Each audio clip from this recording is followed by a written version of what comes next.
Shalom, shalom, bien-aimés dans le Seigneur, que Dieu vous bénisse. Que Dieu vous bénisse, bien-aimés dans le Seigneur. Comme d'habitude, comme je vous dis toujours, que Tokobana Kokuta na Bino na Katenda TV. Na émission Oyotobengi sont des trompettes. Sont des trompettes de salut, bien sûr. Bien-aimés, na kolinga to partager na bino message Oyo na yenangoli susulelo. Wana tokende kotanga na mukana na Nzambe na Luc chapitre 19.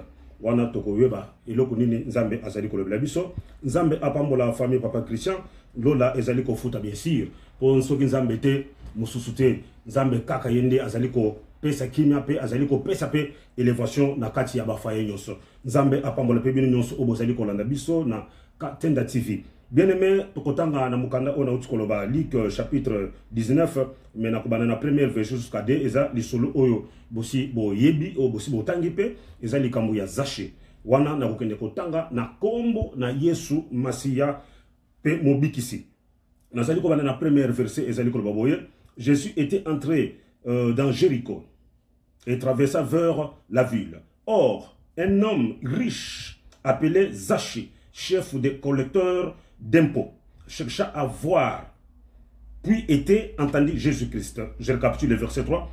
Cherchait à voir, puis était, qui était Jésus-Christ. Bien-aimé, wana nazali kolobeli kamboya, Zaché oyo mutu oyo azaki na mbongo ebele. Bien-aimé, aujourd'hui je dois parler sur un thème qui parle de la repentance. Donc, qu'on se repentir, qu'on y a pas une Nzambe. Parce que batu ebele lelo oyo bazali ko linga ko se repentir te. Ils sont toujours attachés na makambo o yamabe, mais misusu bakendaka pe église. Maintenant, nous va se repentir.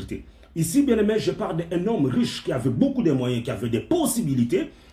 Oyo kuto à cause na besoin kuto ya koyeba Yesu te, o ya kolanda même Yesu te.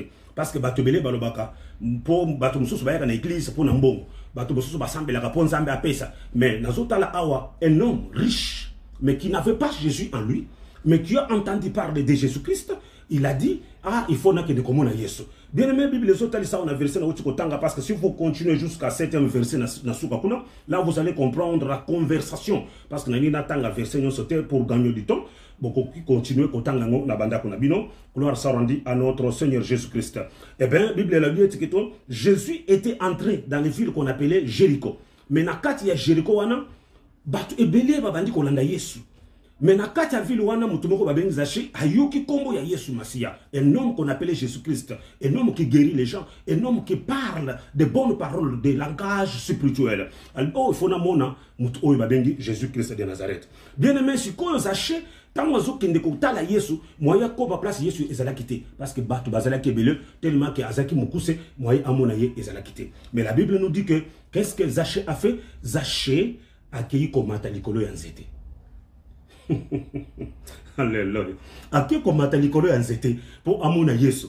Mais bien aimé na ebité nzete nini yo omati. Est-ce que dans nzete oyo omati, est-ce que ça allait permettre yo pour amona Yesu pour se repentir ou bien est-ce nzete oyo omati ou est-ce que permettre yo te que pour amona Yesu te. Dans vous achetez amati likolo ya nzete et Jésus en tant que Dieu a yebi que non il y a quelqu'un qui a besoin de me rencontrer. Et ça na mutumoko boya azana posa Aïya et pas inangai. Asa la disciple qui a besoin de changer les camps. Pour aller on a quand il y a boulili, aïe na ka oitobengi, il y a les mères, il y a Jésus Christ Masiya.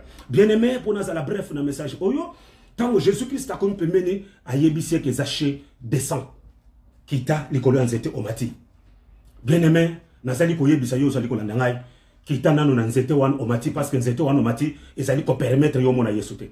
Nzete wana mati nazali kolobete nzete oyo ya masumu, nzete oyo ya ekobo, nzete oyo ya kisi, nzete oyo ya kotonga na kofinga na ko diaboliser batu, ko séparer ba société, ko séparer même mabota ya batu, même na foyer na yo mobimba, ozali ko diviser, ko séparer batu, nanu oyebi Nzambe te, mais Yesu aye lelo pona ko yebisa ke kitana no nzete wana, oyo zali ko empêcher yo pour omona Yesu.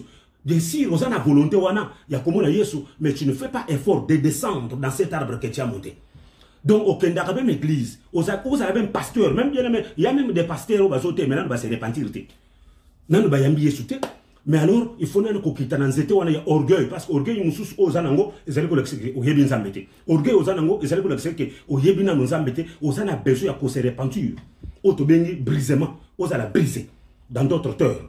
Alors, tant que vous avez Zaché descend, Zaché akiti na se yanzete wana akei na yesu tina ndako na ye. Bien aimé, écoutez, Oyo, ezali kolikasko place wana, et le gens dit pourquoi Jésus il est allé voir cet homme Zaché mutu oyo azana masum ebele, oyo azali escroc, a escroc kabatumbongo. Bien aimé, laisse-moi te dire, ceux qui osali autorité, ceux qui osali mokonzi ya mampinga, mais na vie na yo escroc kabatumbongo. Au bout la kabilo kwa batu, au salaka makambo oyo parce que oza mutu ya minduki, mais yeba ete Yesu azali mokonzi, tu dois te repentir pour que au monde gloire ya Nzambe. Bien aimé, qu'on appelait Lazare, il est allé voir Jésus pour que Jésus a salayengoulou. Il a besoin de la grâce du Seigneur. Bien aimé, dans qu'on appelle comme la repentance. Mais tant qu'on a kati nanda kudaye, Yesu abandiko solo lanaye, ayambiye, ayebisiye que ngade nazaboye, nazana bomengo. Kasi bomengo nazanango, eza oyo na boto la bato. Nazwa biloko ya bato la makasi. Po naza mokonsi na futsa ka bato la impo. Bandako nazana ngoyo na boto la bato. Mito o nazana ngoyo na boto la bato. Ba mapang o no na sombi oyo na sombi yango na kisi o na sala. De biloko to nazali ko vivre nango, je suis escroc. Bien aimé, la repentance c'est reconnaître les péchés que tu as fait pour que la gloire de Dieu se manifeste dans ta vie. La repentance c'est bien aimé, il faut au repent au pesa biloko ya bato zoaka pour que Nzambe abeboro sadakati na bomwe na yo. Mais quand tu dis que tu te repentis, mais aux autres temps, les sous na banzela wana amabe. Donc les actes que tu es en train de faire tous les jours, ça ne prouve pas que on se repentir et pas Nzambe. Mais tala eloko muto asali, asaki na mbongo bele, akomi ko zongi sa mbongo oyo aboto la kibatu. Pour azala na communion na Nzambe, il faut d'abord kolongola ba engagement wana ba charge o ezana kata nzoto na yo pour que Nzambe akota na kata ndako na yo. Et cet homme a commencé à rembourser. Kozongi Sambongo Yabat Oyo à Yibaki. C'est un voleur qui accepte de donner ce qu'il avait volé. Quand on a la montée, Mamakasi a bon monté, tant vous allez persévérer comme une église, mais aux autres, on se repentir.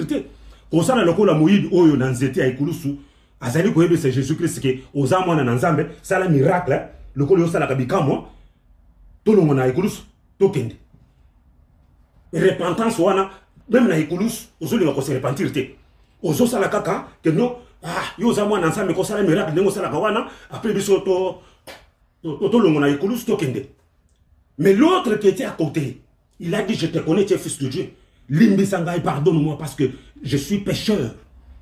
Mais kanisanga mokolo kendo lo mengai. Écoutez la repentance bien aimé dans le Seigneur. C'est lui qui aime bien se repentir. Loko la zaché azongi saki biloko ayiba qui est pas battu. Mais bien aimé depuis il y a l'église. Tu es toujours escroc. Depuis il y a l'église, biloko batu tout aux oiseaux, ça te bagnon ou batu l'église, on est comme une place où on a côté biloko, combien de bateaux balanda pour la bagnon? Aux ongles, ça et repentance, il y a malam, est-ce que vous avez dit que ça? Au comment Nzambe te ceux qui ont se repentir. Au comment Nzambe te na vie na yo, ceux qui ont se repentir. Au cause à la pasteur, au cause à l'évangéliste, au cause à la diacre, au cause à la maman Mokambi. Au comment Nzambe te ceux qui ont se repentir. Il faut vous se repentir. Bon, il y a Nzambe. Wana bokomona lola pelola ekokota na kati na bomo na bino. Bien aimé, je suis arrivé à la fin na poko na lelo et ça kaka pona biso que bien aimé, la repentance c'est la clé pour voir le Seigneur. La repentance c'est la clé pour que Dieu puisse faire quelque chose dans ta vie. Ceux qui ont se repentir vraiment au komona lola te. Moyibi na ekulus na ngonga muke kaka à se repentir pe akotaki dans lola. Mais oyo mususu wana à se repentir te gros do kaka. Ate, problème est ça la miracle. Au kokota lolate, au kokota lifelo. Mais Lazare a compris qui. Mais Azaki n'a bon belé. Mais Aïbaki. Yamasum. Mais Azongi c'est là qui bat tout le monde. Bien aimé Nazali Kosengoyo. Et le konini ya mutoza na ngoti sikoyo. Olingo zongi sate. Bilo konini ya batu si o kangati sikoyo. Olingo zongi sate. Oza la gouverneur. Mapanga bato botola. Oza la bourgmestre. Bilo ko bato kanga. Zongi sa bilo ko bato. Okomona lola. Nzambe apambola bino tozana kati ya émission oto bengi na trompette d'Isali, bien sûr wana Isali comme église mais na Katenda TV isika wapi boko banda ko loba na Nzambe. Nzambe apambola bino, Nzambe amona bino, donc continuer na bino, donc continuer lisusu ote ya kali loba na Nzambe pour que Nzambe a se manifester na bomo na bino. Répands-toi mon frère et tu verras la gloire de Dieu. Rembourse ce que tu as volé, rembourse ce que tu as pris et tu verras la gloire de Dieu. Nzambe apambola bino to monani na bino mbala Yassima, na komona Yesu Masia, Lola ezali kofuta bien aimé dans le Seigneur. Zambia pa molebino.